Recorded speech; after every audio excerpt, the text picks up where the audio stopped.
One was Pat Price, who was a retired cop in Burbank, California. The other was Ingo Swann, who was an artist at the UN. And they were both extremely good psychics. So they started doing experiments with them. Well, Ingo developed a methodology that would let anyone learn how to do this. And that's what was used, then was taught to the military. Then, after I came in, that's what was taught to me. And now, then, that's what's being taught to the public.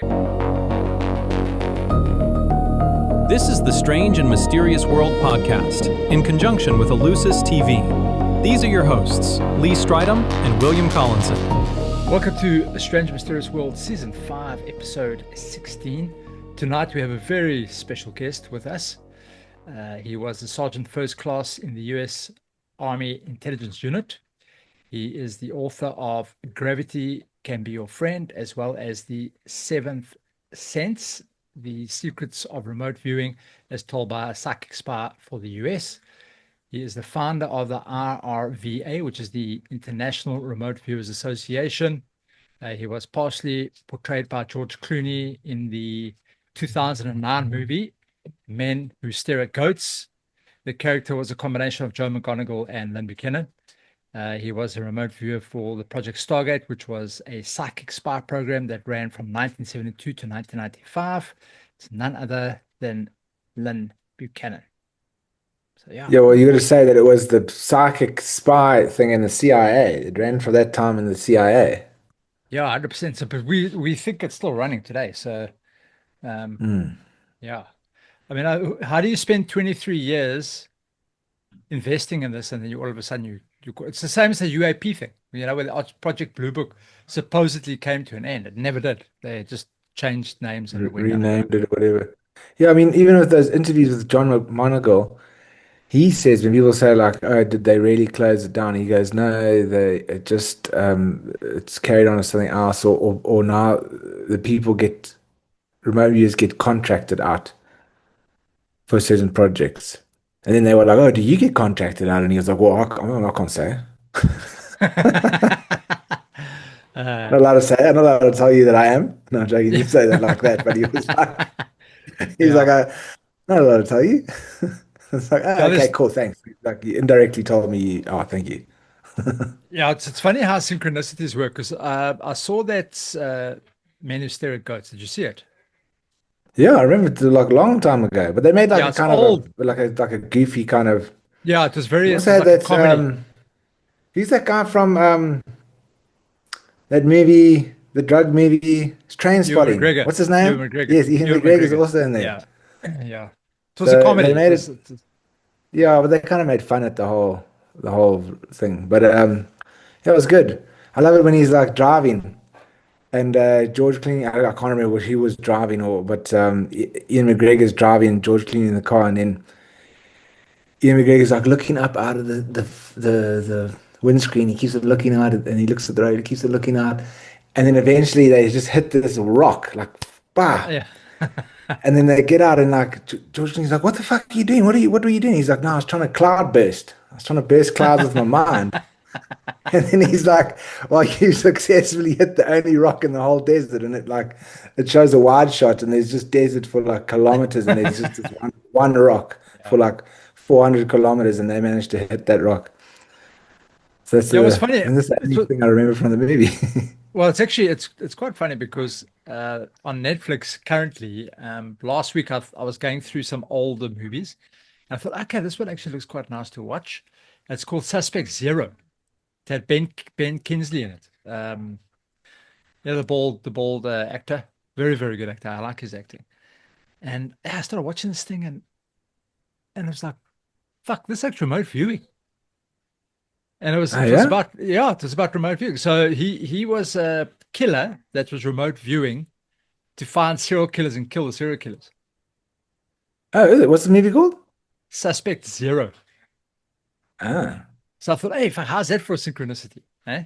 We're busy studying cool. Remote viewing, and you got this movie that Suspect Zero. So that was actually very, very yeah. It's like you can recognize it. A lot of people just be like, oh, I wonder what he's doing. No, but because I saw he there was like he had a number, and then there was like a scribble. I thought, hey, fuck, that looks like an ideogram. And then I Ah, saw him, yeah. It looks and like then it's a target number. yeah, and then I saw like he was busy drawing, and I thought, oh fuck, man, he's remote viewing. Straight away, I could say. Yeah. So no, that was cool. That was actually very cool. But he No. had a crutch. He had a crutch. So a lot of the guys talk about it's where, like Dick Algar, he has to listen to music to get into that zone. Yeah, Um, this is like binaural beats. yeah. So a lot of people have that there's a crutch that you if you don't have this thing you can't get to that level. So that's a bit sad. Yes, I remember old David Morehouse. I can't remember who it says, but he said that when he was in the Stargate program, he had this one remote viewer with him that would always remote view with him. But he before he started the session, he had put his glasses on. Yeah. And then David was like, "What the hell are you putting your glasses on for?" And he's like, "No, it makes me see better." I mean, excuse the pun, but I mean, he's talking about his psychic vision. So it's like that's his crutch. Yeah. No, anyway. Cool. But anyway, yes, Lynn, man. Okay, here we go. Bring him in. Yeah. So Lynn, just as a quick background, between William and myself, we currently training remote viewers. We're busy practicing. And obviously, you being one of the most prominent remote viewers in the world today, it's really, really cool having you on board. I mean, I watch so many of your podcasts and so much of your stuff. It's like really, really cool. But Oh, now, thank you. so what I'd like to do is I'd like to go right back to the beginning. So All right. I remember you were chatting on one, I can't remember the lady's name, but you were chatting on one of the podcasts about when you were a child, and you were talking about the experiences that you had, and it kind of brought up something, I think with a lot of kids, well, I don't know, maybe you can back me up with your child, but when they get to a certain age, from probably around about 7, 8 years old to probably around about 14, 15, they have all Mhm. these psychic, it's like obviously, I think that's with the development phase, but they get all these psychic activities, and they get a lot of poltergeist activity that seems to happen around that age, where people take it Oh, off as like demon possession, or it's like yeah, bad entities in the whatever. house. Yeah, but I think it's just a natural phenomenon that I think a lot of kids go through, and I think that's I actually think so. so. Yeah, I think Mhm. it's so cool that your parents actually um, told you, that's okay, just explore it. Where most parents would have said, no, no, no, no, there's Yeah. something wrong. Go to church. Let's like see if we can exercise something in the Yeah, house. it doesn't. So what Well, what my happened? my mother did. My father said, "Eh, not having anything to do with this." Yeah. So So it's yeah, so what was the first things that happened? I mean, how did it start beginning for you? There's this telekin or this what's it? One Psychokinesis. of the I had, you know, hunches and intuition and all that along that something would happen and things like that. Never really thought anything about it. But one day at school, after school, there was a big, huge sheet of metal leaning up against a brick wall. And a bunch of us kids were out there just throwing rocks at the metal. And, it bong and all that.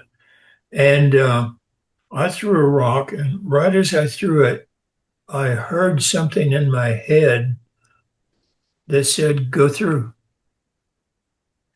And the rock flew over, went through the metal plate, and hit the brick wall behind it. Okay. And all of the kids saw it. Yeah. We went over and looked, and there was the rock laying between the metal sheet. The metal sheet was laying between the metal sheet and the wall. And I thought, what the hell?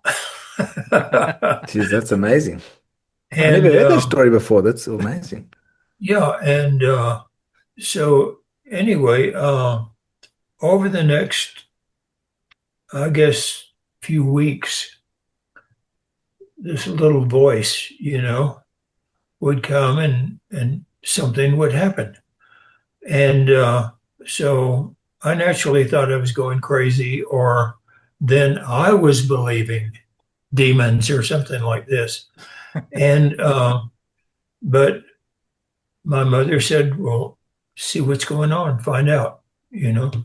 And so I just started testing it, and I learned how to do these things um, pretty much on command. And that's where it all really started. I was about 12 years old at the time. Wow. So, So is I it mean, so what what other?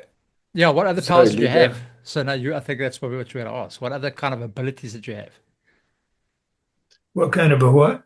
Abilities. So obviously, I mean, that type of Oh, thing is yeah, what um, else is coming aboard? it was sort of making things move a little bit. But the one that I developed, I had a little metal pipe plate, and I could put a rock on it, and I could sort of lift up the plate like this and make the rock fall through. It didn't leave a hole, you know. Wow. And so my my childhood was quite a bit like Charlie Brown's in the Peanuts comic strip, the cute little redheaded girl, you know. And I was showing off to her one day and showed her. And the next day, I was walking home from school. I was about 13 at the time, I guess.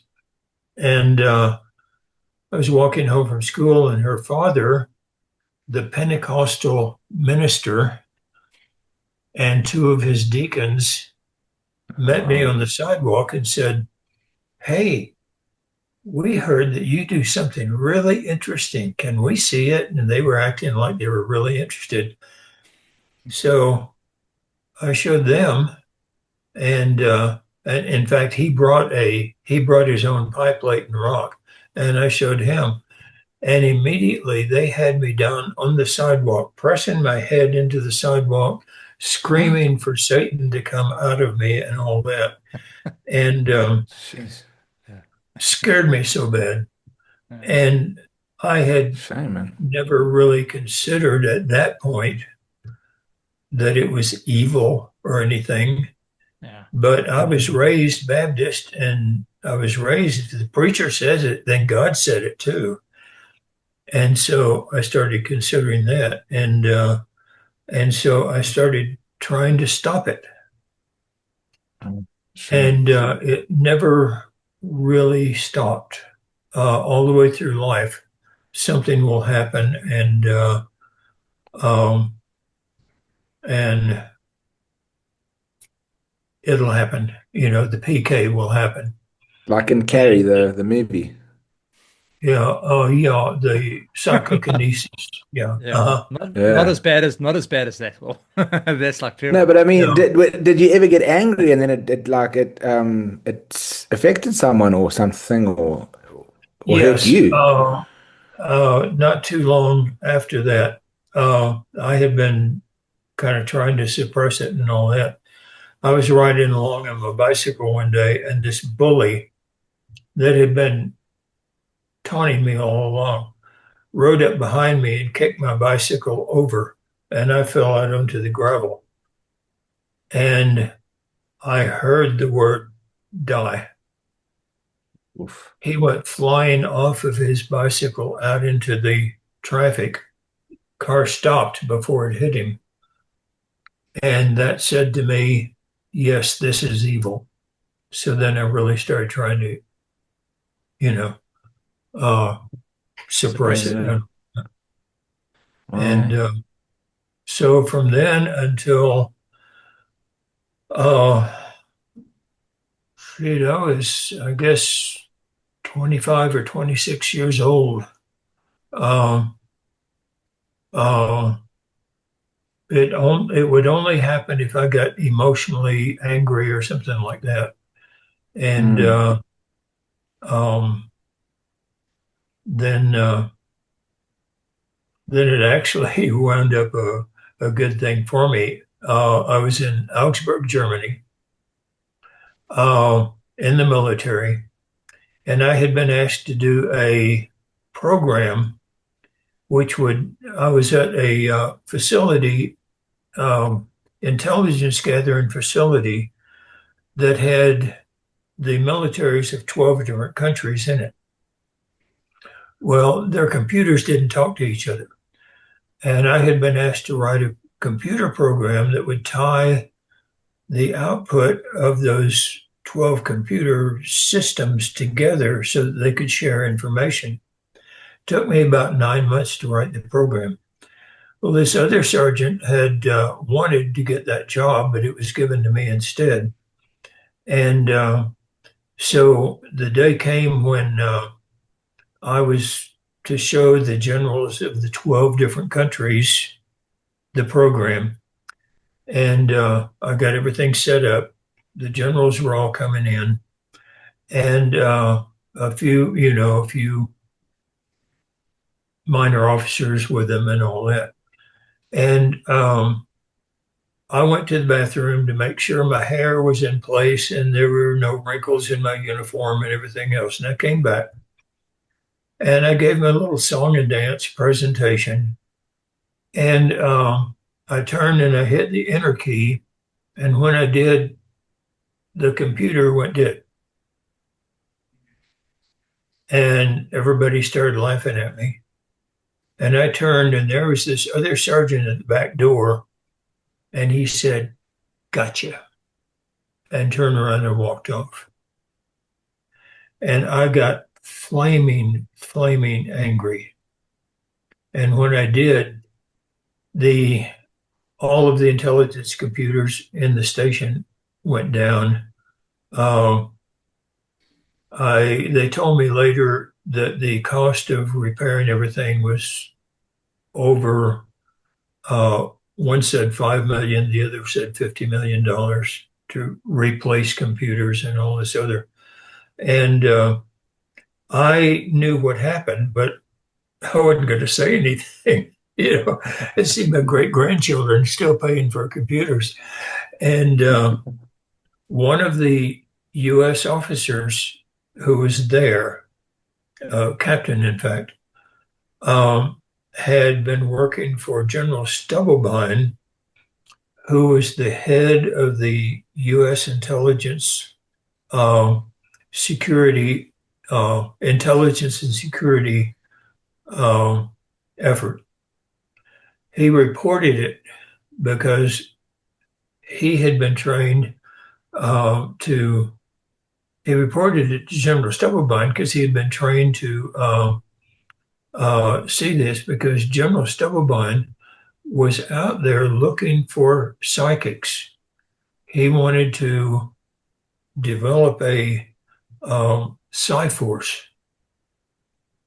And so I got reported. And about 2 months later, General Stubblebine came out to the intelligence unit there in Augsburg to install a new commander. And they told me General Stubblebine wants to see you after the ceremony. And I'd forgotten about the whole thing, And for the longest time, we had just been going to work and going back so that the Russian spy and the sky satellites would see us going to work, think everything was normal. And so anyway, I figured, well, that's probably what it was about, was they're blaming me for killing all of the computers. And so I was there. General Stubblebine came in after the ceremony, and he got up in my face and said, "Did you kill my computers with your mind?" Totally unexpected to me.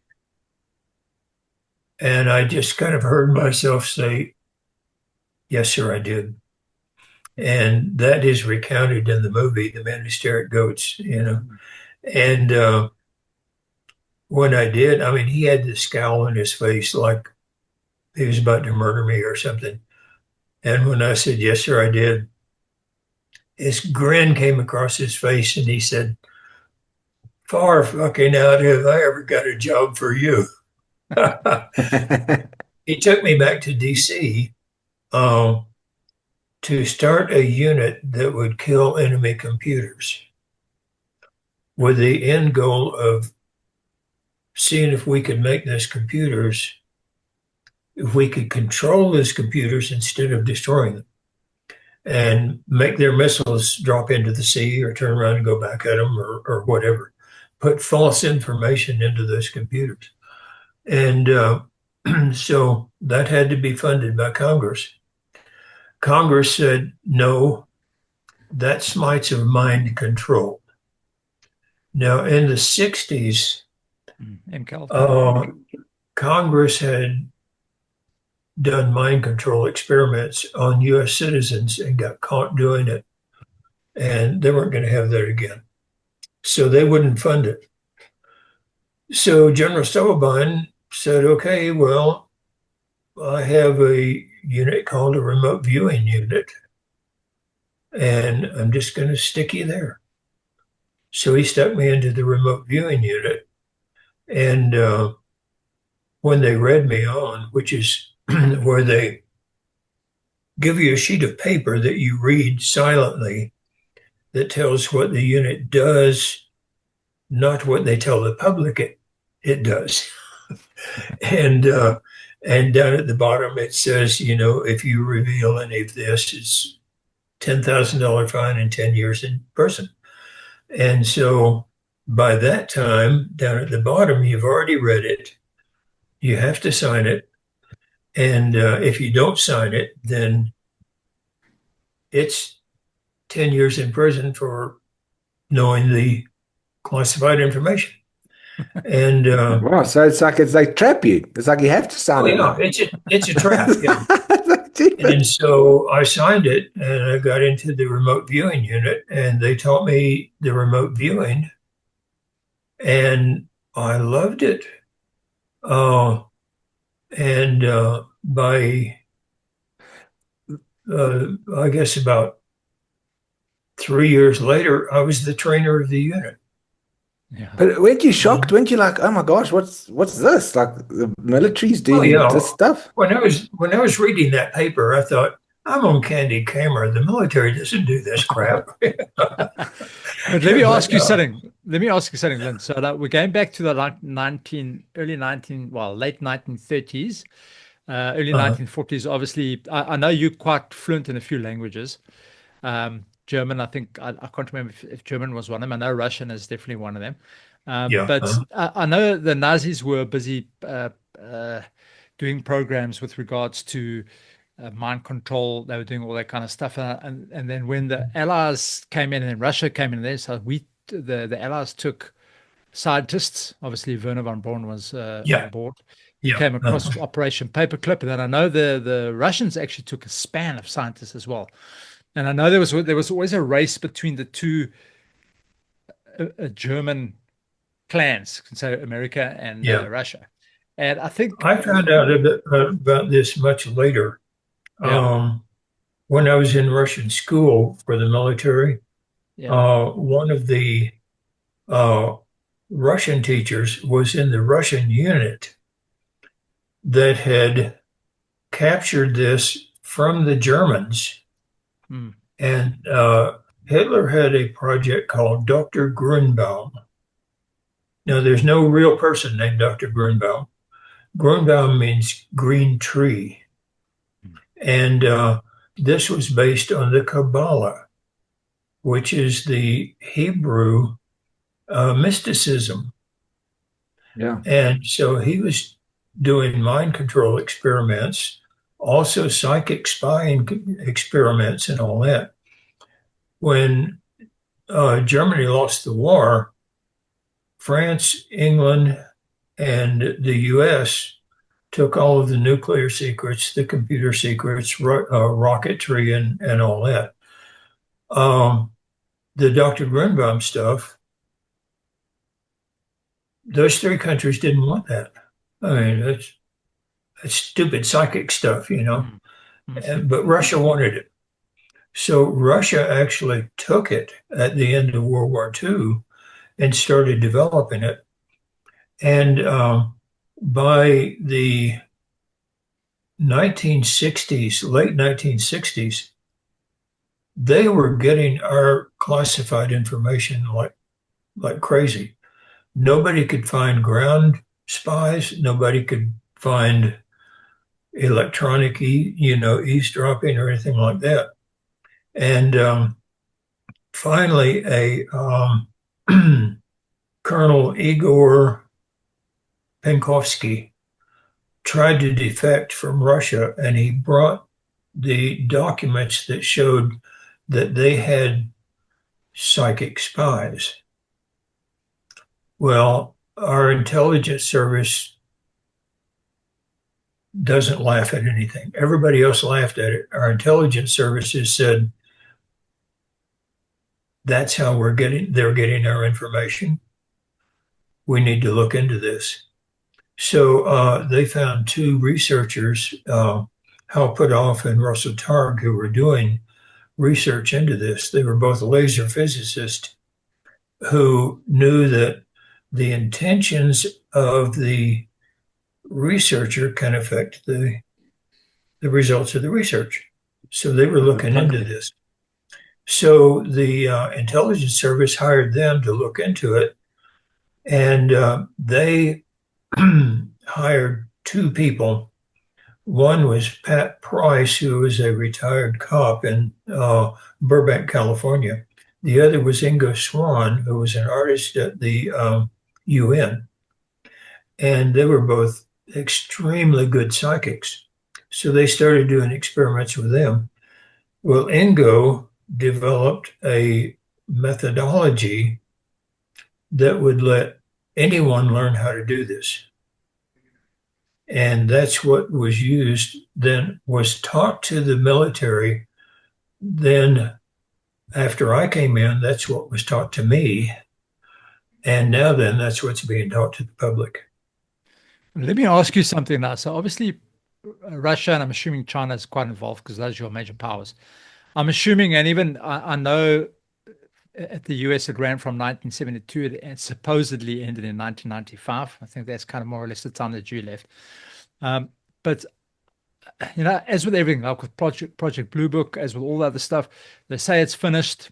We're no longer doing it, but actually it hasn't finished. It's gone underground. It's got a different name, and there's different people now sponsoring the Blue Book. You're talking UFOs? Yeah. So I mean, Blue Book. I know it's Okay. now finished, 1969, no more. But actually, they still carried on looking for the stuff right up until Oh, yeah. 2015. Of course, yeah. So I'm assuming the remote viewing is the same. I'm assuming. I mean, how can you spend 23 years of the taxpayers' money to fund something that, if you look at the CIA documents, and I'm sure you have, but I've looked at quite a lot of them, they were very positive.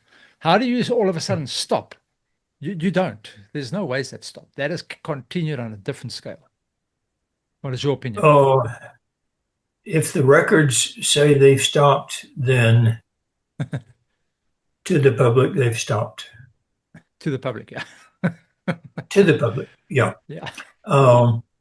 But during the whole time I was there, and I think there was only one time before I got there that we were ever officially tasked with the UFO event, that our unit was ever tasked with the UFO event. While I was there, we were never tasked with that officially. Now, if a general walks up to your desk and says, will you do me a favor? As a sergeant, you're going to say, no. You do the favor, Yeah. And also for practice targets, we did a good number of UFO targets. For practice targets, most of which had feedback, so that we could judge our practice. All right. So let me ask you something then. This is now getting into the kind of the crux of the story. Will and I, we've been doing this podcast for a couple of years now. We've spoken to so many people. I've got a book coming out sometime soon. But we've kind of figured out, or I figured out, that there is another realm if you want to call it. There's a realm that exists, that everything living, non-living, it's in this realm, past, present, Yeah. future, A fields, astral realm, whatever you want to call it. Does remote viewing fall into this type of realm? Is it all the same connection? Is it all the same stuff? So it's almost like, I mean, if you're going into an alternate state, like your theta brain waves, or your, Which you from don't alpha to do in theta. CRV. You Yeah. don't do that Okay. in CRV. Yeah. Okay. So is it, are you thinking, because I mean, when I do the thing and I close my eyes, I actually start seeing images, but it's like quick Oh, little yeah. things. So what are you seeing? I mean, is it on that other realm? Is it on that plane that you're having a look at? Or, where do Well, you think? Where do no, you think the information's coming from? it's called remote viewing. Okay. It's actually remote sensing. And in fact, with the English Swan method, you don't close your eyes because you do, you start seeing all these Yes, pictures correct. from your subconscious mind. Yeah. Those pollute your session. You're there to get information and details. So you don't close your eyes. And there's a procedure that you go through that is physical in nature, but the physics of it is based on basically martial arts. And um, in martial arts, your physical responses are from the subconscious mind's awareness of what's going on, what's about to happen, and all this other stuff. And so what Ingo made was one that your subconscious mind causes physical reactions. Your conscious mind watches the physical reactions and reports the information. And so this is how the controlled remote viewing is different from all of the psychic stuff that natural good psychics actually do. And this is also why, because it is a martial art type thing, anybody can do it. So it's a completely different approach to gaining information that's in the subconscious mind. So, Lynn, when you say martial arts, are you talking about like the ideogram, like you're jerking with your body, or like, or what other Yeah. kind of, is there a breathing technique? What other kind of thing do that's related Okay. to martial arts? Yeah. For instance, when you're getting information, okay, information about the target from your subconscious mind goes on the left side of the page. It's right brain activity goes on the left side of the page. Anything you consciously think about it, like, oh, I know what it is, you go Mm. on the right side of the page, you Yeah. set it aside. Oh, And okay. when you get into the higher stages, you have these different columns of types of information, like sensory information, dimensional information, uh, um, other types of information. And Mm. you get to where you touch the column and you can get that information. So you ask your subconscious a question and you touch the column for the type of information you want back. Hmm. Mm. And so in this, it's a physical response. Okay, so that's because I wanted to ask you how important is that structure? Because I thought Ingo Swan was just doing it because the military liked structure and they wanted the protocol. But I thought, No, because I remember like Russell Tark was in this one interview with him, he was like, geez, and then Ingo Swan came up with this technique, but it was so complicated when we could just like close your eyes and like just draw stuff. yeah, yeah. And a lot of people do the ideograms. They say just make a scribble, and and if you're psychic, you can make the scribble. That's automatic writing. You can touch it. That's psychometry, and get some information. What if you're not psychic? CRV for the military is made for people who aren't psychic and Mm. who aren't good natural psychics.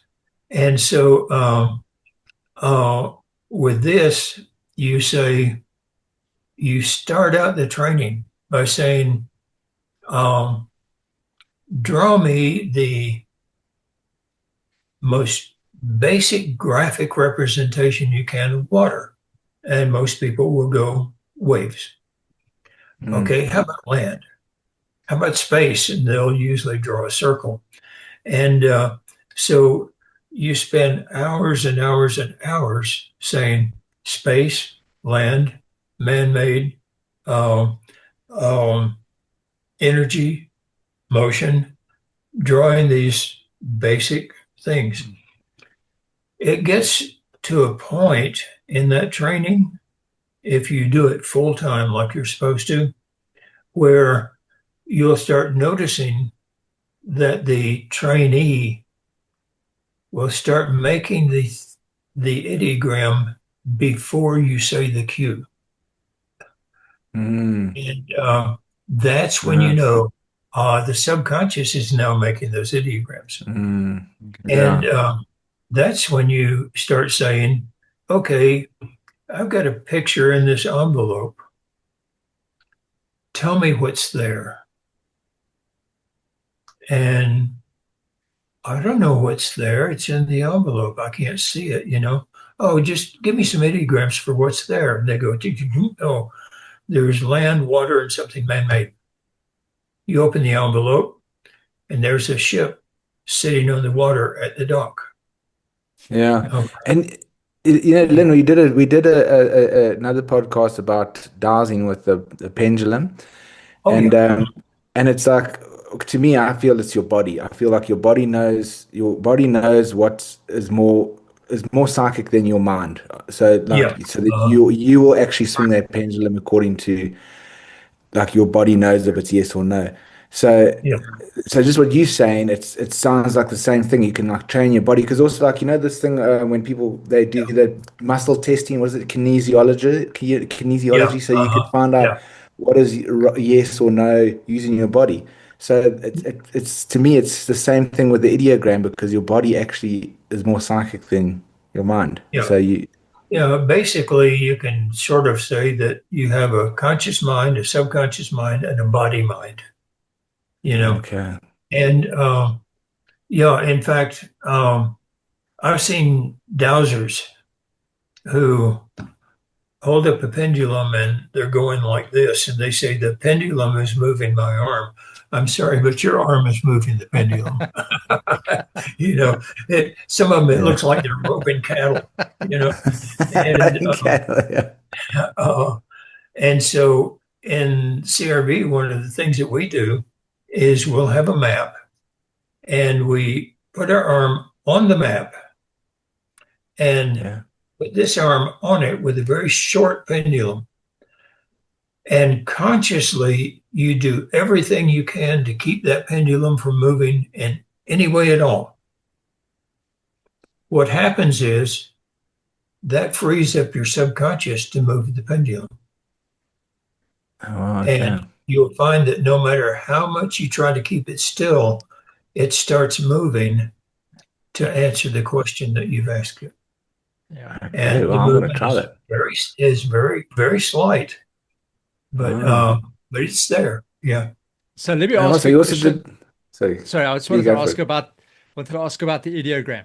So Yeah. now that you're learning water, lands, biological, you've got your certain things. I found if I do a target straight away, and look, we've been practicing for on and off for probably about a year or so. Hey, William, if I'm Yeah. right. Yeah. And I'll do an ideogram and I'll look, and straight away, without doing the A component, B component, C component, I'll straight away I'll see, hey, shit, there is a biological, because I saw the thing. There's a biological, there's a man-made Yeah. structure, there's water, and there's land. That's even before Yeah. doing A, B, and C. Is that correct? Yeah. Should you look at it like that, or should you just ignore it for now and then do Okay. your A, B, and C? Dave Morehouse teaches A, B, and C. Yes. Ingo taught A and B Okay. um, because he explained it to me. He said the A is where you describe the ideogram. B is where you tell what it means. Yeah. Okay. Dave teaches A is the shape, B is the feel, Yeah. C is what it means. Okay.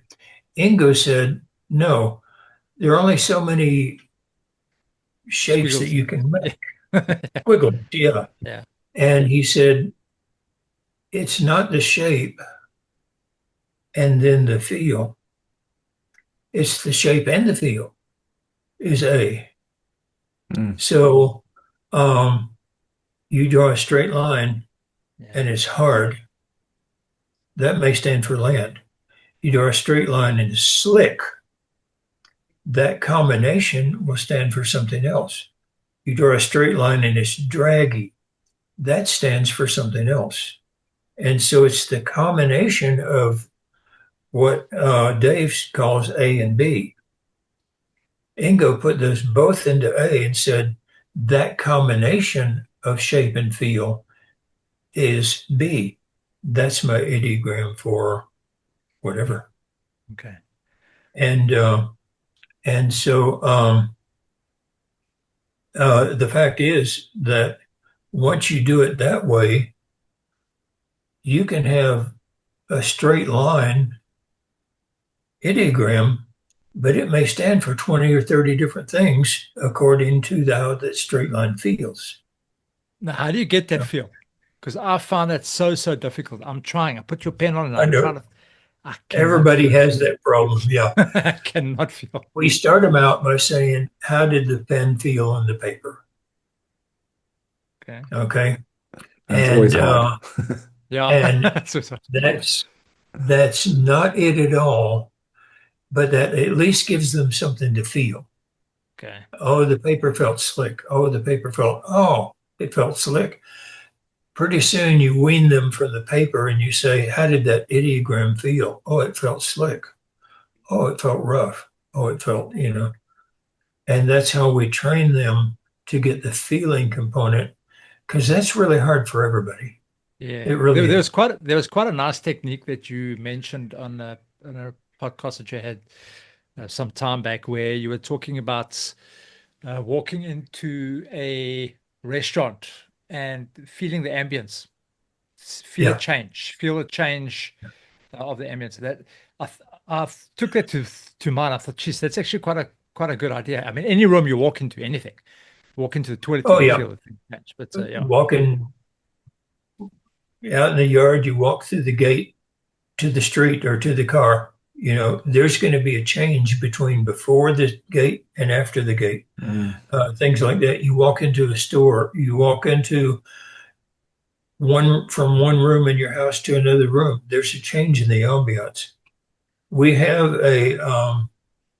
a set of exercises called the ambiance exercises that teach you to become more and more sensitive to changes in ambiance.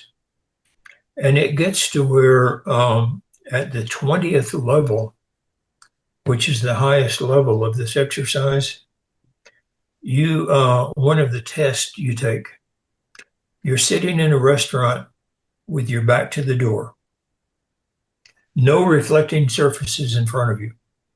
Okay. When somebody walks in or leaves, you describe male, female, how many people there are, what they're wearing, and what they plan to eat. Oh, cool. And the ambiance gets to the point where you can be that sensitive to it. And the ambiance exercises to get up to level 20, you practice and practice. It may take you 5 years to get up to level 20. But from level 16 on, you're not only learning to be sensitive to the ambiance, you're learning how to change the ambiance in the room according to the way you want the ambiance to be. okay. Oh, wow. You So just clear the whole so that energy, you can, clear the whole space. oh yeah, clear out of space. Yeah. Uh-huh. And So like if someone's sitting there and you really don't like them, you just like you concentrate, make the ambience like horrible, like and then they just start feeling uncomfortable and they're like, oh yeah, oh, okay, I gotta get out of and, here. and one person you can change their attitude. One time we were in Las Vegas teaching a class, and I came down onto the elevator into the main floor, and at the same time, another one of my students came out of another elevator. We met there in the elevator lobby, and he said, "I have a question about the ambiance." And he said, "I've been practicing. I don't know." And he just went on and on. And I said, "Okay, let me show you something." We walked out to the gambling floor, and there were steps going down into the gambling floor where the slot machines were. And I said, "Stand here for a minute." And we stood there for a minute, and I didn't do anything. He didn't do anything. And one of the waitresses stopped, looked up at us like, "What do you want?" You know? Pretty soon, another one stopped. Pretty soon, somebody else looked up.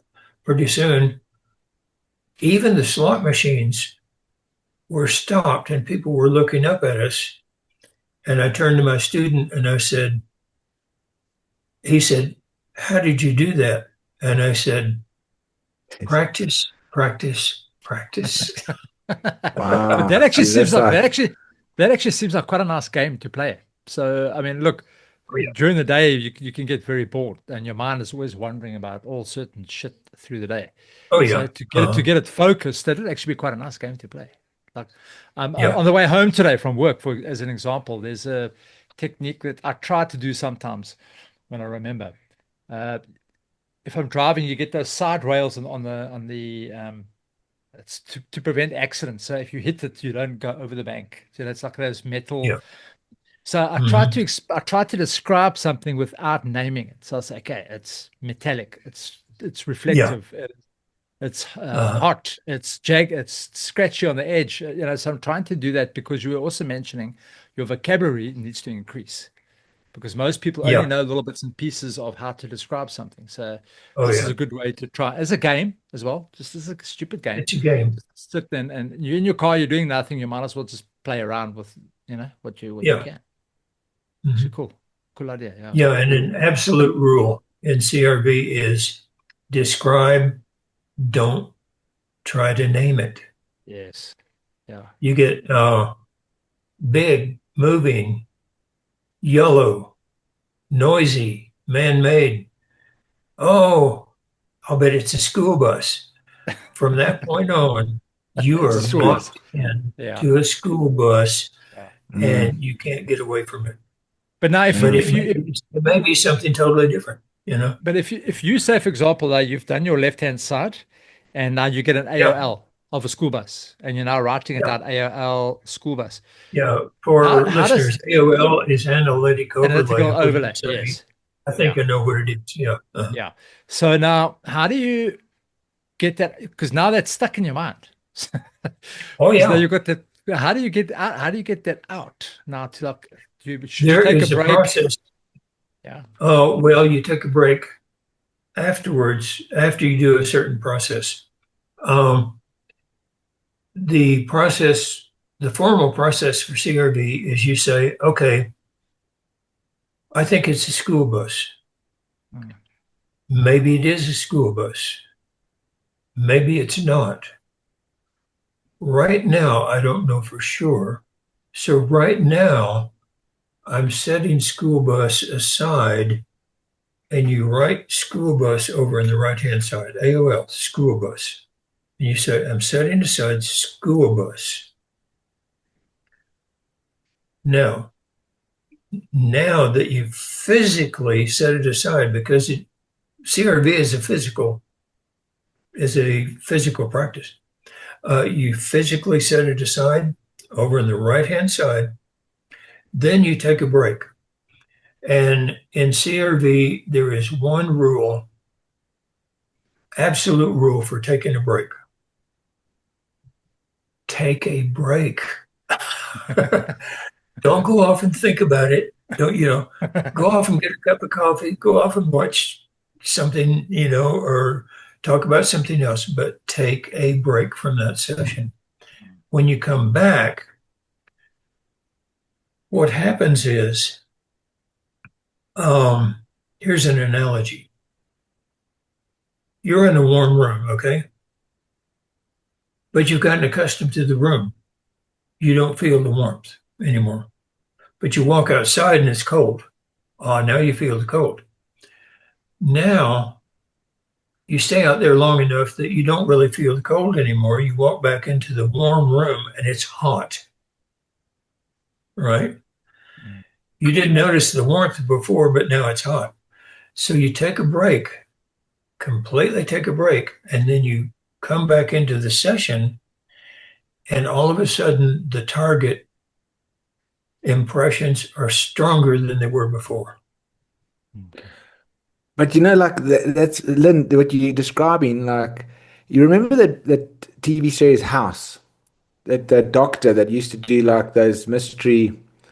Um, are you guys still there? Is it stuck? Yeah, So no, you okay, guys yeah, paused okay, for yeah. a moment That there. I thought we Lynn listen was using intently. his telekinesis and made everything get frozen. But Yeah, we listen. so House would have he would have like like a patient that had a very rare condition. He didn't know what was going on with the patient, and he would be like Okay. he couldn't make out what it was, couldn't make out what it was. Then he would like go home and he would like throw a ball against the wall, or he would do something or whatever he would do. Then Yeah. it would just come to him and he'd be like, "Oh yes, Yeah. that's what it is." And then he Yeah. solved always like that. And then even I'm good friends with well, not good friends, friends with a writer here in South Africa called Dion May. He's quite a prolific Yeah. writer. Yeah. And he says to me, because I always ask him about tips of writing, and he said, no, when he gets to a problem when he's writing his novels and he can't get past a point, he gets like blocked, and he's like, Put he it doesn't on know the what back. to do. Put it on the back burner. Forget it. He's Yeah. yeah, he says he at nighttime he sits there, he does it at nighttime. He sits there and he tries to figure it out, and he spends like an hour just thinking about it, plotting and thinking about it. And then he Mhm. says he goes straight to bed, wakes up in the morning, solved. Next He's got morning, the there it answer. is. Got This the is answer, a and he carries on writing. this is a natural thing that happens with the mind. And so Ingo said, "Hey, use it." One of the things you learn in CRV is that taking a break and not viewing is one of the best tools you can have for viewing. Wow. Okay, now there's a mystery that I would like you to try and solve if you can. Okay. So William has got a knack of doing a remote viewing session, but Uh-huh. did he remote here? So we did one on the one of our subscribers sent us some coordinates or numbers, and Yeah. we remote viewed the coordinates. We didn't get the exact spot, but we got the gestalt, we got the area, everything we got there, which was the Yeah. Moai in Easter Uh-huh. Island. But then in on Williams, one of his diagrams, he had actually drawn something, and he said, "Shit, I don't know what this is, but it's like I wasn't in the right spot." But and he said Yeah. it was like it's like a swing where the kids are, and this it's a big thing, and you got this kid swinging on this thing. And Yeah. the next day, he did a remote viewing session, and he was like he got so excited. He actually phoned me and said, "Lee, you would not believe I've just done a remote viewing session from Dick Algar's site. They've got some remote viewing Oh targets." yeah. Uh-huh. Yeah. And he said, "Check what that is." And it was exactly that he had drawn the previous day. So It that was was for a, another It was target. yeah, it was a it was a different target. different it's a Yeah, different target than different what he target. was. Yeah. Yeah, but So I he'd Uh-huh. saw the seen it the target previous that I day. was going to remote view the next day. So Yeah. I'm Uh-huh. remote viewing this target, but I'm seeing the target I'm going to remote view for the next day. And then also Right. another interesting two things that came up in that session was I saw all these white flowers like roses, and I saw Mhm. that thing in Washington, that big obelisk. What is the thing? That pointy thing. The needle. Yeah. And Uh-huh. so I saw that, I drew Yeah. it, and then the Yeah. next day I went out, I was filming something, and then I suddenly was in front of this huge white rose bush, and I was like, "Wow, that's You interesting. said, "That's I haven't, it. That's it." Yeah. I haven't seen roses for like ages, and like now I'm standing in front of it, and that's what I drew Yeah. yesterday." And then I went and I sat down and I was lying down and I was watching this movie, and there's Uh-huh. Washington, and there's that big pointy thing, and I'm like, "Geez, well, I just drew that in the Yeah. remote viewing stage. Why am I seeing everything that I'm gonna do tomorrow or seeing Well, tomorrow, and the remote view thing the there's next day?" there's a thing called attractors. Okay. you can have temporal attractors and emotional attractors, and they can combine. And what we have found is that a good way to train is when you get your feedback for a session, look at the stuff you got and get excited about it. Okay. Because that's an emotional attractor and it will help you. It will help you attract to the target you're supposed to be doing. What happens is the next day you see something and you say, oh, that's it. That emotion acts to the past to attract you while you were doing your session before. Okay, I'm getting And you. what we found out is that we can influence The future. a session that already happens. Yeah. That has Oh, already I happened see what you mean. Like it goes backwards. in time. Yeah. So you're like So seeing you in the future, and you're you're like excited influencing the about the future. rose bush, Yeah. Yeah. and it kind of like influences the past. And then you like see Yeah. the rose bush, But and then it's like a loop. if you see that that obelisk, okay, you say, oh yeah, I viewed that the other day. And just, yeah, big deal. You know, what will happen then is that you will train yourself to not be attracted to a future attractor, and you will train yourself to stay on target. Okay. It's Wow, just interesting. practice, practice, practice. And But then, the minute you see something the next day and you put excitement into it, Yeah. yeah, then you I'm just gonna learn carry this. I'm gonna carry a remote being like that. Yeah, That's exactly. right. But you know what's also another interesting thing, Lynn, is like when I'm remote viewing, like yesterday when I remote viewed, I didn't want to take our guys' targets again. Mhm. And I mean, I was drawing all sorts of weird things and like none of it. But when I got the target and I opened it, I got so excited. I was like, wow, that's actually, it felt so familiar. I was like, it's so Oh familiar. yeah. I, I, but I never saw that. I didn't see that in the session. I didn't draw it on the paper or anything, but it was so familiar when I saw it. It was almost as Oh, if I did see it, but I didn't see it. It's so okay. But strange. did you describe it in your session? No. No, I didn't. Well, I can't. Oh, I must really? go look, but it Yeah. wasn't. Maybe I think I said If it's not man-made. written Yeah, down, it doesn't man-made. count. Yeah, well, I mean, I see what you said. Yes, I've man-made and objects, Yeah. the This is structure. the So thing. yeah, I don't know how many times you find a CRV or a remote viewer who will perfectly describe something. You show them the feedback and they say, oh, well, that's not what I was seeing at all. I don't care. Look at your descriptors. Oh, yeah, oh, yeah, but I did describe it, didn't Yeah. I? yeah, yeah, That's the sure, yeah, conscious mind trying to take over and say, mm, I know what it is. Yeah. yeah, yeah. There's also another irritating thing is whenever I start remote viewing, I immediately see the pyramids and camels. And I'm like, it's so irritating. I'm just like, why do I always see that? And I immediately put it down. I put AOL camera. Even now, before I even start a session, I just want to do all the, the information like Yeah. AVPI, write my name, everything, and then I immediately just want to just write the Yeah. camel and pyramids and just get it done with because that's this first thing. It just irritates me so much. I can't stop seeing the camel and the pyramid, and every That's single what time. Ego called advanced visuals, AV. Yeah. Yeah. Yeah, Advanced visuals. And many times those things are totally accurate. Most of the times they're not. you know, Yeah. uh, yeah.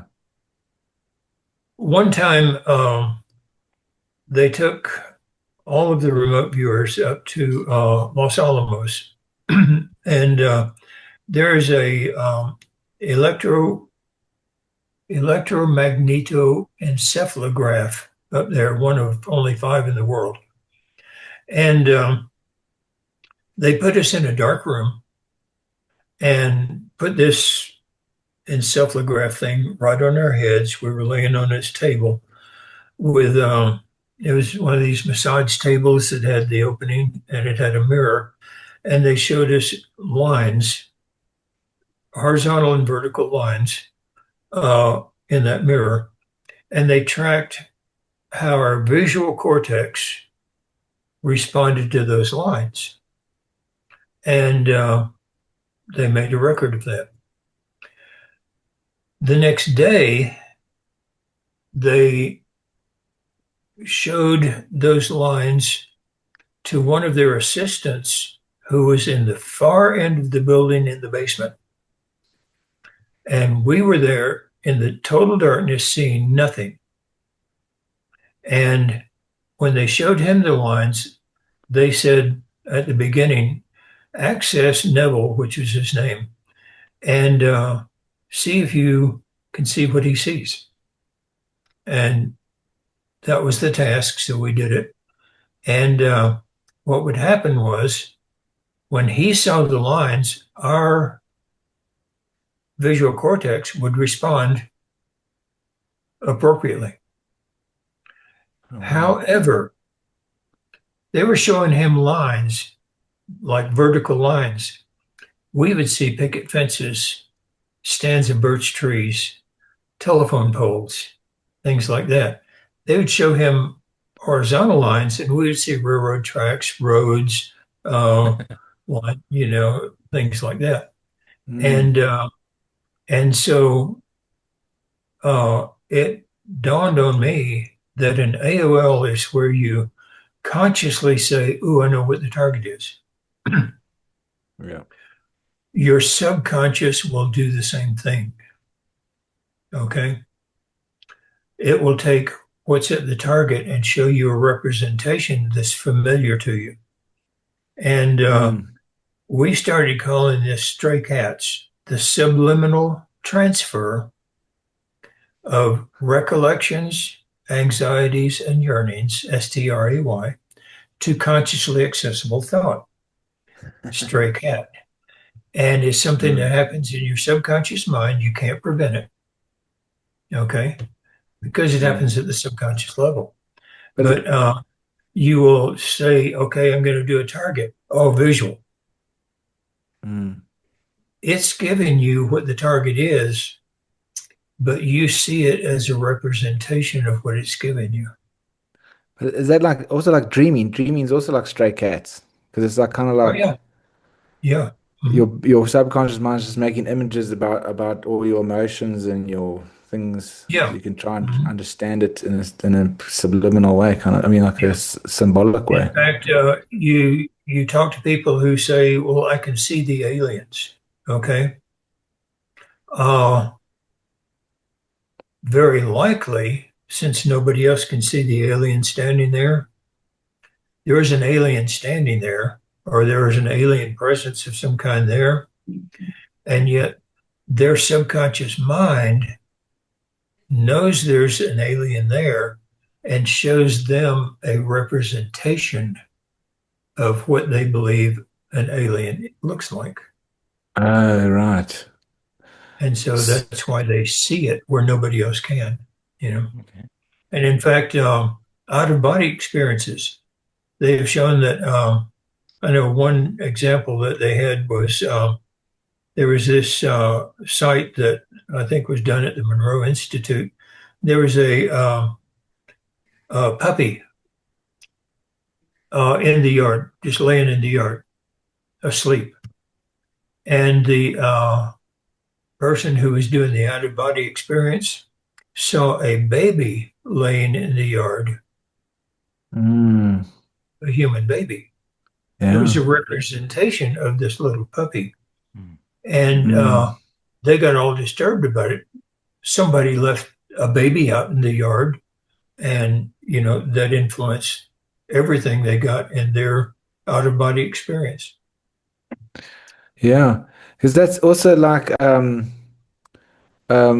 what's the guy that wrote Communion? What's his name again? Whitley Oh, Strieber. Whitley Strieber. Yeah. Lee Strieber, because he was telling about like his out of body experiences, and he the one time he was like in a hostel or something, and he came out, he went through the wall, and there was this one thing on the side of the Yeah. the room, and he didn't know he was out of body, but he couldn't understand what this thing was. And Yeah. then when he went to the next day to go look, he was like, he's like, I'm gonna go see what that thing was. So he went around there and it was like a long skateboard, but he had never seen a long skateboard before. So in his out of body state, he didn't know, he couldn't understand what it was. So Yeah. he couldn't have any Yeah. reference to like build on it or anything Mhm. to put on it. So yeah, I thought that was quite interesting. Yeah.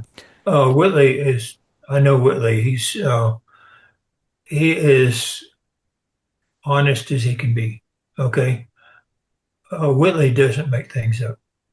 And, but he says that he can see the aliens when he's not in outer body. You know, he can see them visually and all Mm, this. And you look and you don't see them. He does. And, and so this whole idea of the stray cat, subliminal transfer, you know, uh, explains that very perfectly. And so if he says there's an alien standing there, I'll believe there's some kind of presence standing there because he sees it, you know, whether I do or not, I'll say, well, maybe it's there. Yeah. Okay. yeah, because so that's very interesting. So when people experience, especially the gray alien phenomenon, so Yeah. when people are sensing a presence of some kind of extraterrestrial like presence there, whatever it is, and like if it's in an astral dimension or if it's in another dimension of its whatever, wherever it is, and they can see it because they psychically sense it. So you're saying Yeah. like in the zeitgeist, because we have this ideological, like it's in our of that gray Idea. alien kind of the kind of gray alien shaped face and everything body that Yeah. immediately the Uh-huh. subconscious just pops that on there, and now everyone's just seeing these gray aliens every time they Yeah. encounter kind of an astral presence in another dimension because that's Yeah. how we Perceive because it. that's how Yeah. our Um, yeah. I've, there was a time at a conference one time where two or three people said, yes, there's an alien standing over there. And Oh, wow. I gave them pen and paper and I said, describe the alien you see. Don't say it out loud. Describe the alien you see. They also a different, totally different alien. And yet what they were seeing was an image their subconscious gave them for something that was there, you know. Mm. But Mm. what they had thought and learned an alien looked like, that's what they were seeing.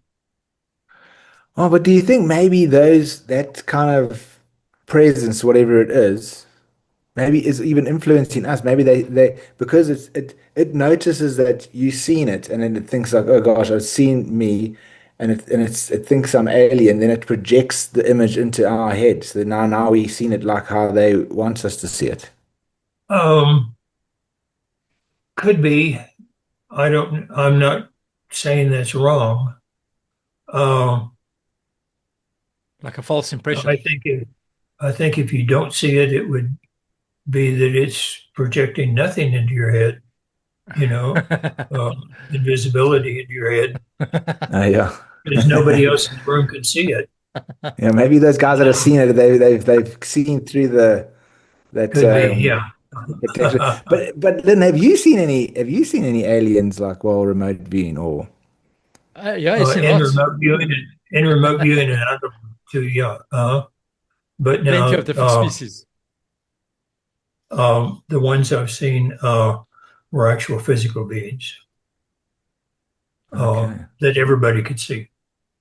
So it was So this is not in remote viewing. You actually saw like alien human beings in real life. there's yeah, and most of the things they can't talk about. Yeah, Okay. but yeah, and I had an abduction experience, and so there was that. So When Was was that when uh, you were that? younger, or that when you were a lot younger? that was when I was much younger. Yeah. Before When the you were like in your telekinesis or after the yeah, that's what telekinesis? I'm trying to pick up now. That's what I'm trying to figure is that it's like young young. Yeah, I was a Methodist minister in uh,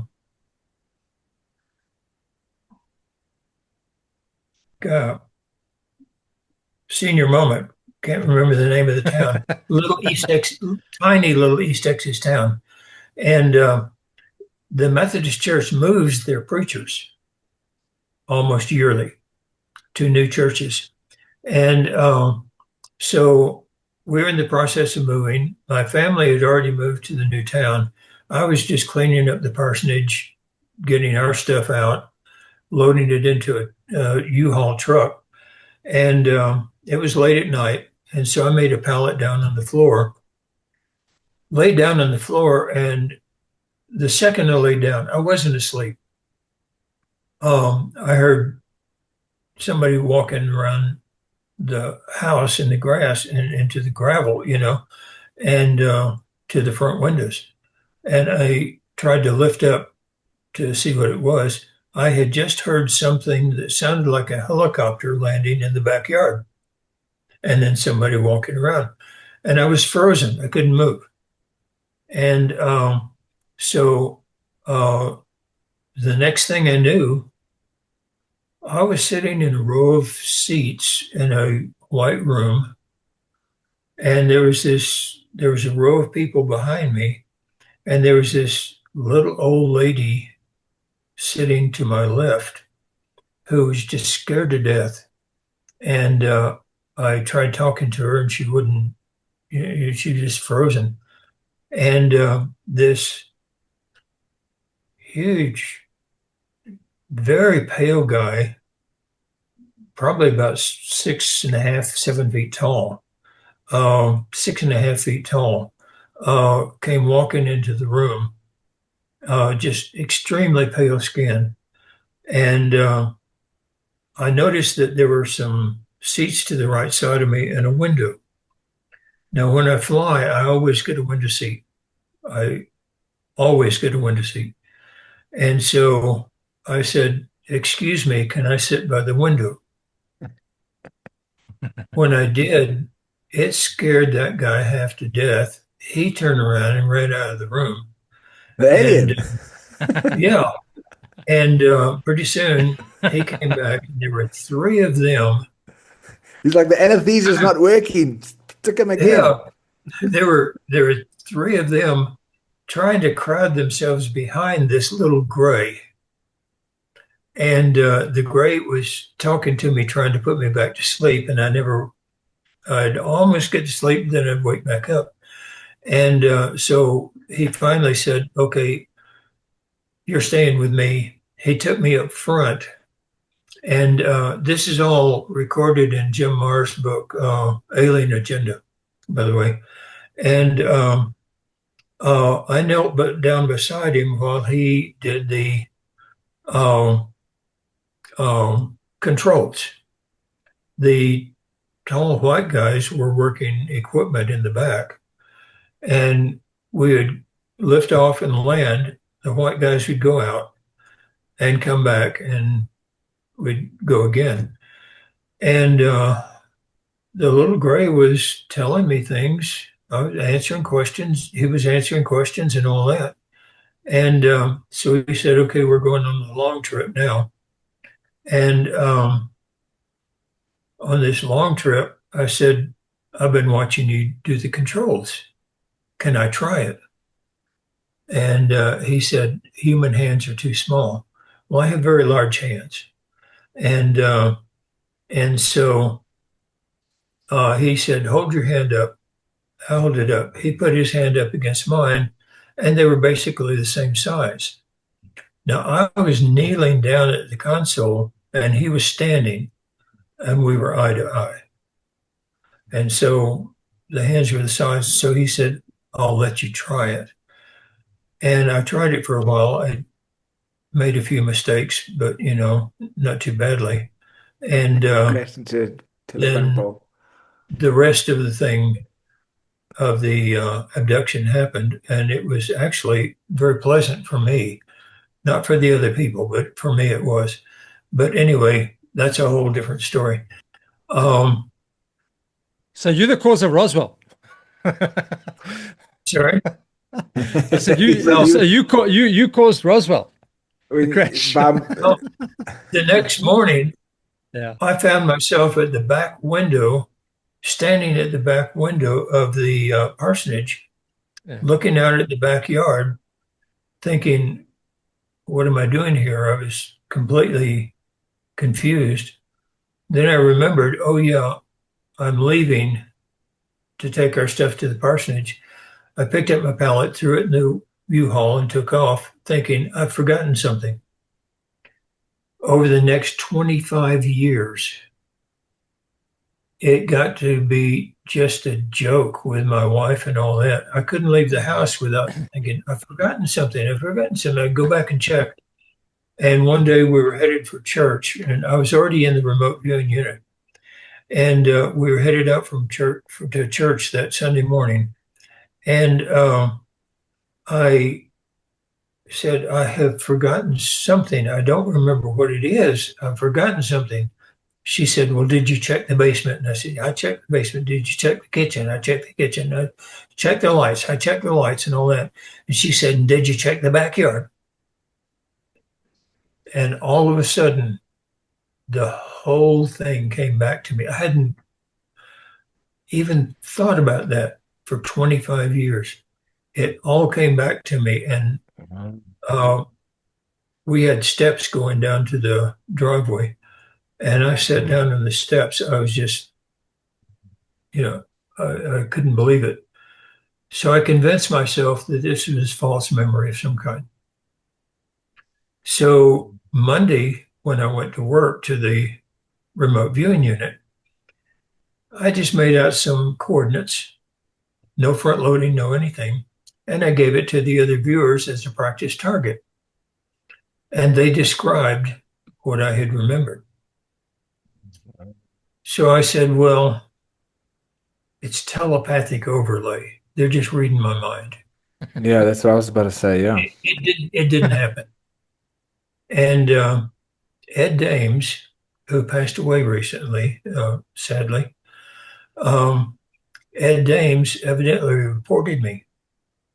He was tracking UFO stuff, for some government agency, and so the following week, I was up at the Defense Intelligence Agency, going up to see the director.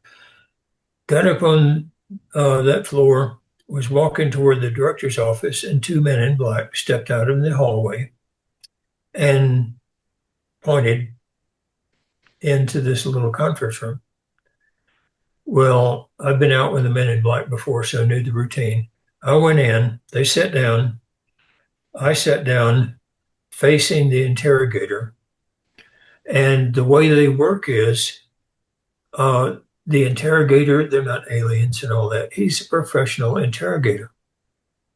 The guy that's with him sits over to the side and is not supposed to say anything, but he's from the unit that wants the interrogation, that has hired the interrogation. And he's never supposed to say anything or make anything. And so this interrogator will ask you a list of questions and shuffle them up back and forth, seeing if you trip yourself up or anything. And he was only asking about the controls. And when they started and he asked his first question, I thought, oh, great. They want to see if I'm crazy. With my security clearance, I'm going to lose my security clearance and everything else. But he only asked about the controls. And so finally, about the third or fourth time he asked about this thing, I said, no, here's how it works. And I detailed, showed him how it works. The guy over to my left slapped his leg and he said, so that's it. So do you think it's because of those thought, crash craft that they had? He's got one and doesn't know how to fly it. Yes. Yeah. Now look back at the interrogator and I grinned. The interrogator made no response, but his ears started getting just red. You could tell he was mad. And within 20 seconds, they were both gone. I was sitting there in the room by myself, and I thought, maybe it actually did happen.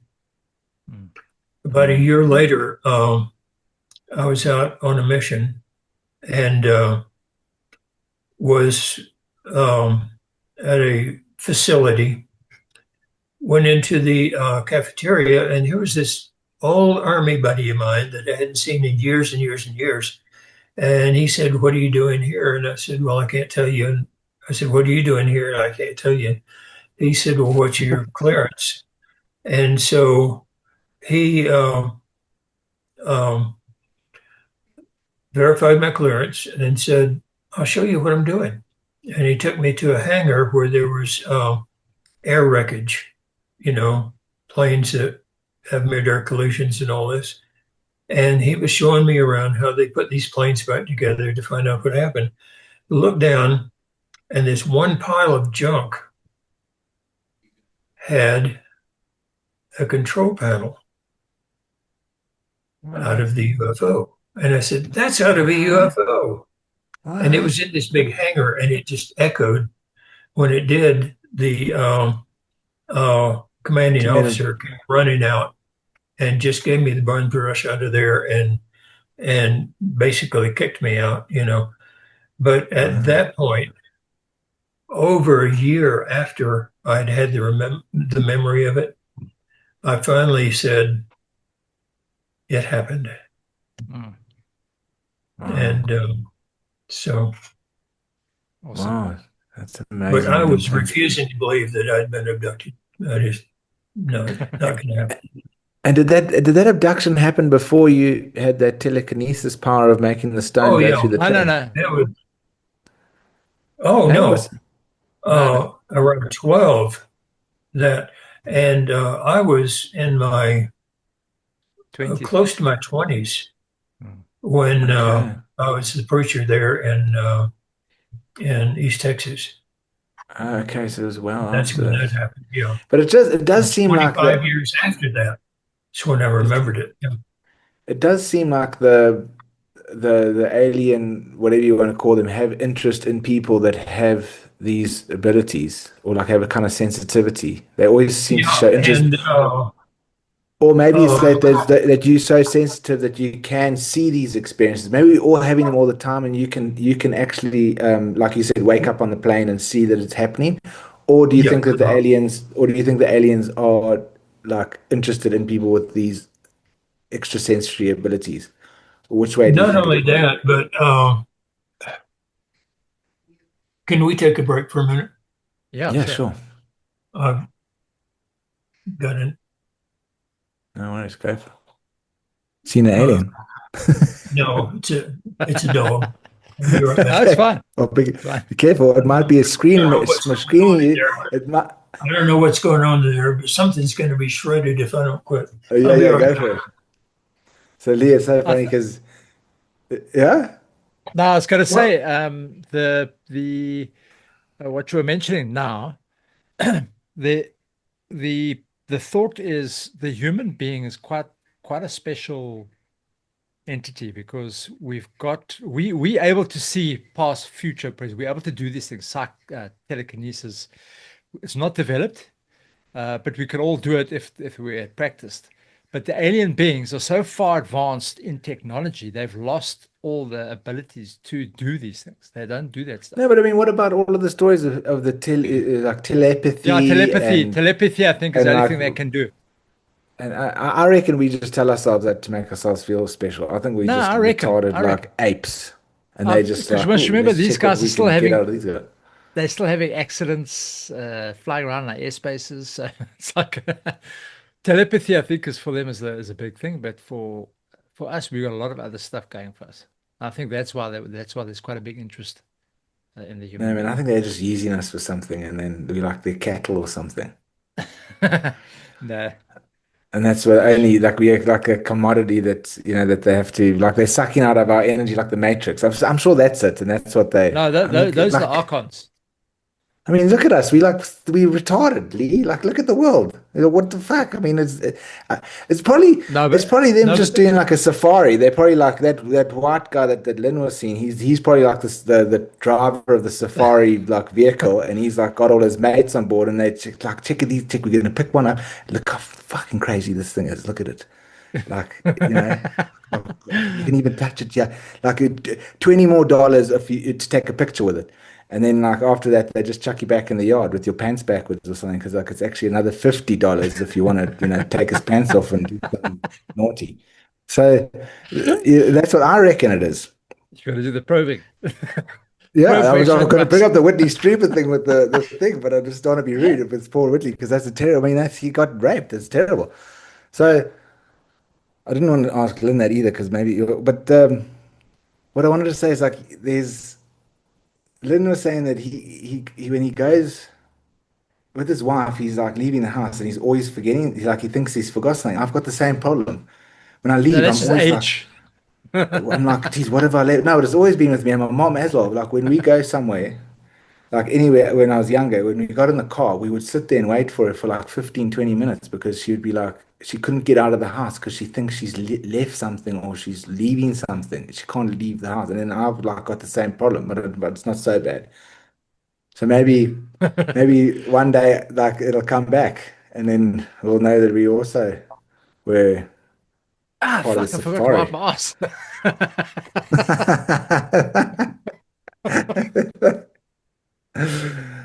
Oh gosh. New stories coming on, which is Well, I good. had made a big Yeah. lunch before coming on. Yeah. I don't have a lunch anymore. Did you eat your lunch? Oh yeah. Oh my gosh. Oh Well, that Sorry, well. happens. Lynn. Jeez. Anyway, I have to was order up it. on it was up on the cabinet. Yeah. Oh no. Sorry So, about Yeah, that. no, no no problem. No worries. problem at all. So, just a quick one. I know you've got some stuff to do. And so, the last thing from my side is uh, you've remote viewed quite a lot of high strangeness from the moon to Mars to the pyramids to, to all sorts of strange. What's the strangest thing that you've ever remote viewed? There was a target one time. Never got feedback on this one. Okay. Um, now, a little bit aside here. We database everything. Okay. And we database all of our targets that have all of our impressions about every target. And that way we know how accurate we are. We have a track record, how accurate we are at colors, how sizes, how shapes, uh, ambiances, everything else. And we have a proven track record on our accuracy. And so when we don't have feedback, we depend on that dependency rating from our database. And the strangest one I think I ever had was I got Titan to see if there was life on Titan. And I found some beings that there were two of them sort of, I guess, in conversation with each other. And their thought processes, their purposes, everything else was so 100% alien that there was no way to understand any of it. I could record it, I could tell what I saw, their movements and all that. But when I tried to access them mentally, uh, there was no understanding whatever.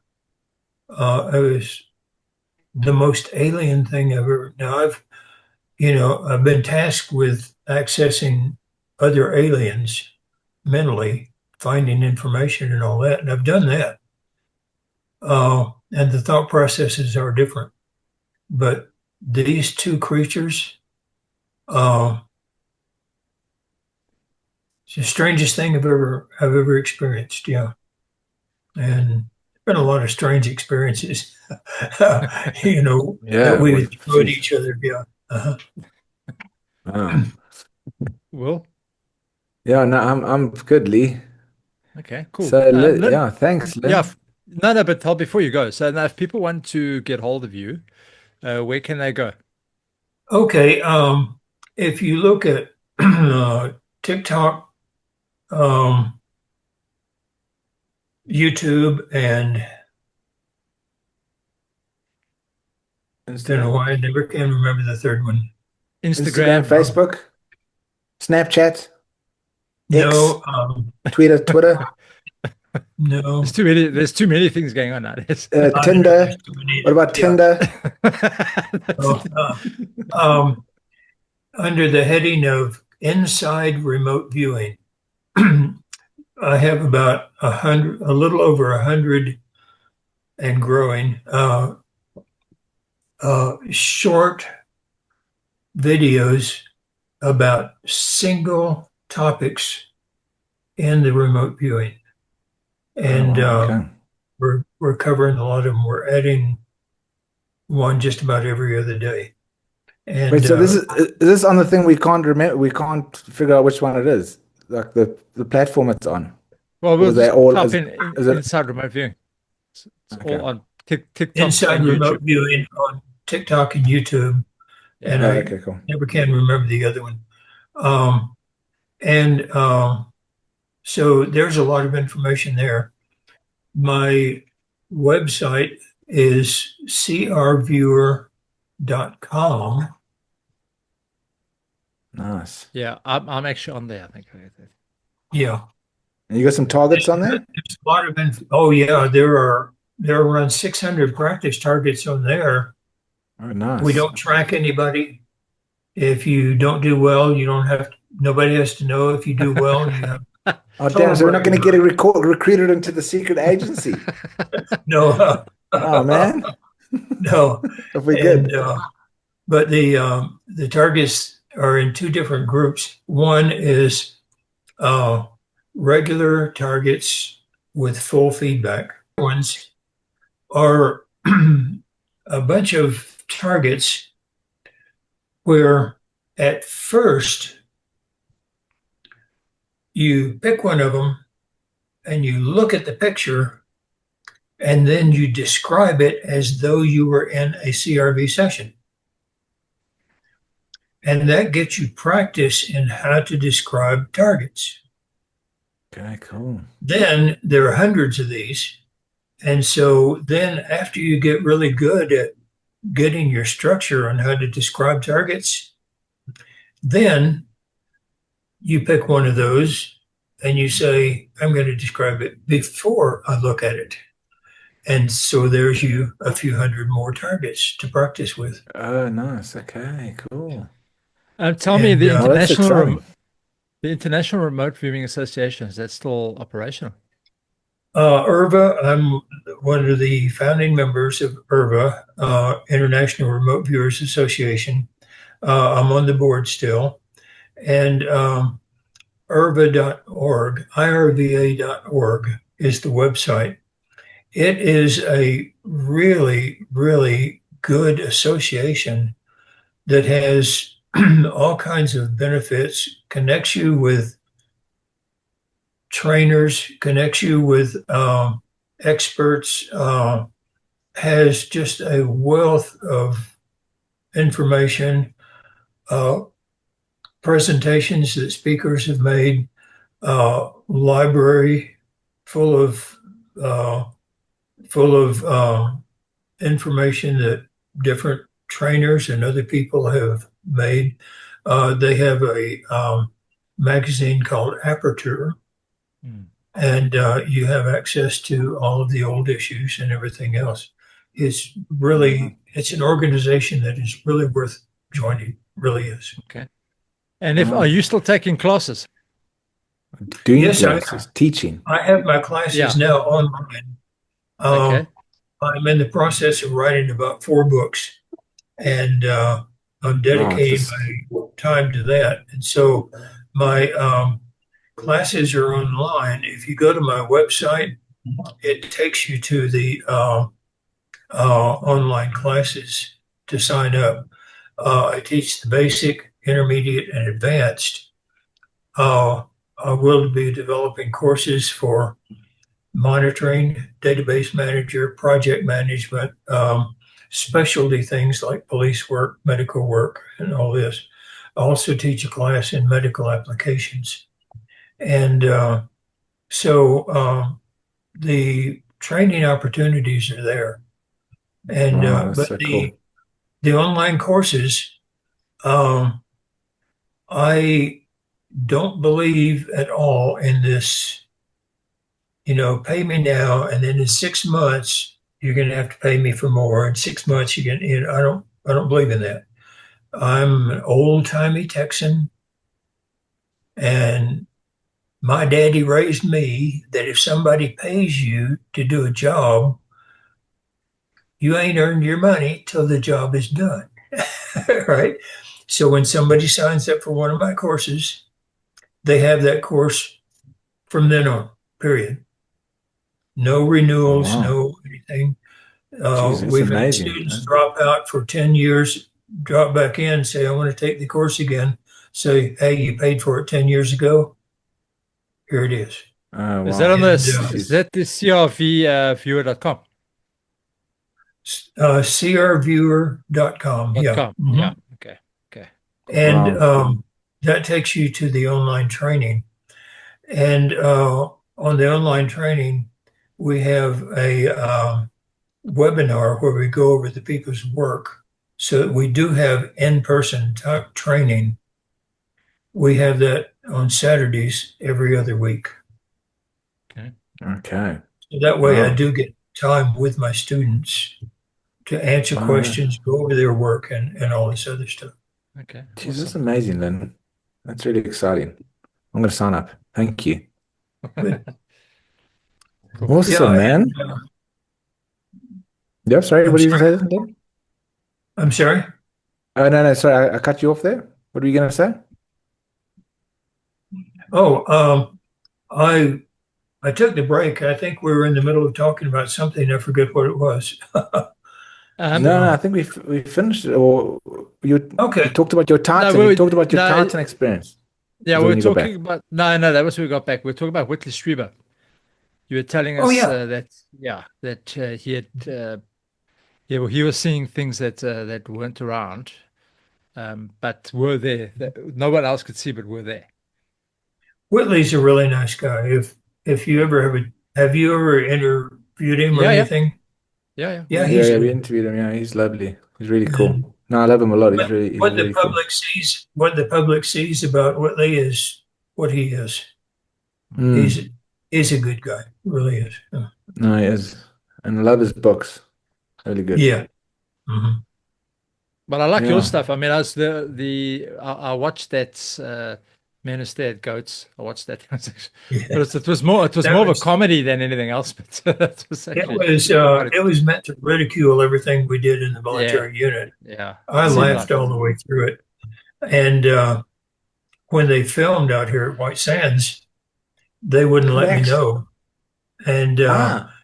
uh, well, because it was ridiculing us. And the fact is, they missed some of the funniest stuff that could be ridiculed. I could have told them a whole lot of stuff that was more ridiculous than what they showed.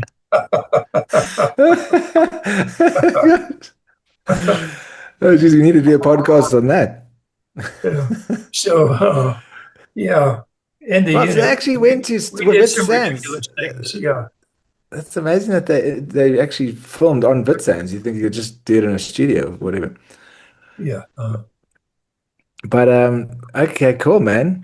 So what is the Well, craziest thing that you had to do in the force? yeah. May the force be with you, right? Yeah, this has been a really wild ride for me.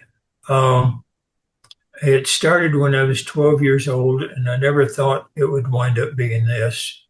Uh, Mm, we made a huge difference in the world, in world history, and a lot of it will never be known to the public. But and in teaching students these days, uh, I've been doing this for over 30 years now, and I'm not surprised by anything I see anymore, but I will never quit being amazed by it. It is just a phenomenal thing of the human mind that is going totally untapped. Mm. And so Oh, hopefully yeah. we'll teach people how to do it. Yeah. Yeah. Well, thanks for your contribution, Lynn. Like, and we really appreciate it. Like to advance human consciousness, to bring us back to what we probably were originally aware in the Sati Yuga or whatever. So, Yeah. thank you for being a catalyst of that, and may the Well, force be thank with you for you. your interest. No, Hey, I'm glad y'all are learning this. Really. yeah. It's been interesting. Yeah, me too. I mean, I get amazed every time, and also so Well, exciting. right now the level of human intelligence is not impressive. Yeah, that's for sure. Human awareness is not impressive. Mm. And I keep saying, a rising tide lifts all the ships. So Yeah, as we that's it. teach more and more people Mm. to start being aware, hopefully it helps. No, awesome. Yeah, it's Yeah, been no, so that good. will. Yeah, Yeah, it's been so nice chatting to you, Lynn. Absolutely amazing. yeah. Well said, Lynn. That's Thank you. amazing. So thank you again so So, much well, for thank being you here. very much. I've enjoyed this. Thank you. Yeah, cool. Great. Well, awesome. Well, have a good day ahead of you. And yeah, enjoy You the rest of too. your day. Yeah. Oh, you And too. get Thank some you very lunch. much. I hope you find some of your lunch left. I may have to fight for it. Now that my dog is full, I can enjoy my lunch. Yeah. Okay. Cool. All right. Thank you. Cheers, man. Thanks, Thanks, Lynn. man. Cheers, Hey, cheers. Bye bye. bye. Bye. Bye. Great. Fantastic. Yeah, that Enjoyed was a that a fun one. lot. Really enjoyed that a lot. Thanks, Lee, Yeah. for Definitely gonna getting go me check out that of. out of your sleep. Yeah. Hey, about to go to bed. Hey, come Yeah, on, let's yeah. get It's up just quickly. We got to Lynn. Okay, come here, no, come just here. the audience knows we were supposed to be on like about 2 hour, 3 hours ago, and then we sat here for like half an hour, me and Lee just talking shit, and Lynn never came on, and we were like, oh damn, that's over. And then I went and I was like basically getting into bed, ready for bed, and Lee's like, Brushing he's your here, he's brushing your on, teeth. get on. And I was like, oh gosh, gotta put my clothes back on, and But that was actually very cool. I love it. Loved it. Awesome. yeah, that was great. I really enjoyed that a lot. Yeah, no, cool. Anyway, guys and girls, So well, let you get back to bed. yeah, uh, Tes. thanks, thanks to everybody for listening. Like and subscribe as per usual. Buy us a coffee, as per Mm. usual. Thanks to Sarah for that coffee that you brought us. Yeah, thanks, Yeah, Sarah. guys, and we'll chat to you guys next week. Awesome one. Have a good All one. right, Cheers, cheers. later.